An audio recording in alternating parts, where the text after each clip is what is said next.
100 ఎకరాలు తీసి పెట్టడానికి ఆ ఫైల్ అంతా కూడా రెడీ అయింది. క్యాబినెట్ కూడా అందరు మంత్రులు కూడా ఓకే అన్నారు. తొందరలోనే అదొక ప్రాసెస్ నడుస్తుంది. అయిపోగానే అది ఆ మొత్తం 100 ఎకరాల్లో పని ఒక పక్కన మీ పని జరుగుతుంటుంది, మీ మిషనరీ జరుగుతుంటుంది, ఇంకొక పక్కన పెద్ద ఆడిటోరియం అవుతుంది. ఈరోజు నిజంగా చాలా చాలా సంతోషంగా ఉంది. ఈ సంవత్సరము మొదలవ్వడమే చాలా బ్రహ్మాండంగా మొదలైంది మనందరికీ.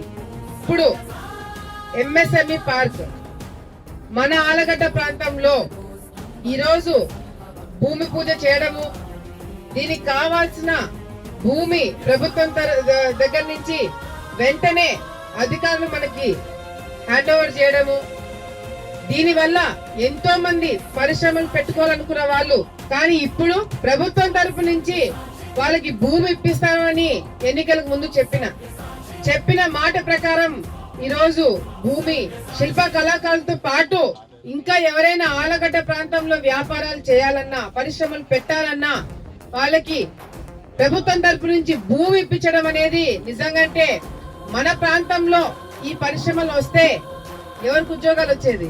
మనకే, మన పిల్లలకి, వచ్చే తరానికి ఇక్కడ ఉద్యోగాలు వస్తాయి. ఉద్యోగాల కోసము పక్క ప్రాంతాలకి పక్క రాష్ట్రాలకి పోయి ఇబ్బంది పడాల్సిన అవసరం లేదు. చదువుకున్న పిల్లలు ఉద్యోగాలు చేయాలనుకున్న వాళ్ళు దర్జాగా మన కళ్ళ ముందరే మన ప్రాంతంలోనే ఉద్యోగాల అవకాశాలు వస్తాయి. పరిశ్రమలు పెట్టాలనుకున్న వాళ్ళకి మన ప్రాంతంలోనే మన వాళ్ళకే పరిశ్రమలు పెట్టుకోవడానికి అవకాశం ఉంటుంది. ఆ విధంగా ఏర్పాట్లు చేయబోతున్నాం. ఈ ఆర్ కృష్ణాపురం గ్రామంలో దాదాపుగా 46 ఎకరాలు టెండర్లు పిలిచడం జరిగింది. కానీ దాంట్లో కొంత ల్యాండ్ పక్కన పెడితే 30 ఎకరాలు 36.8 ఎకరాలలో ఈ రోజు రోడ్లు వేయడానికి దాదాపు 10 కోట్ల రూపాయలతో టెండర్లు పిలిచడం జరిగింది.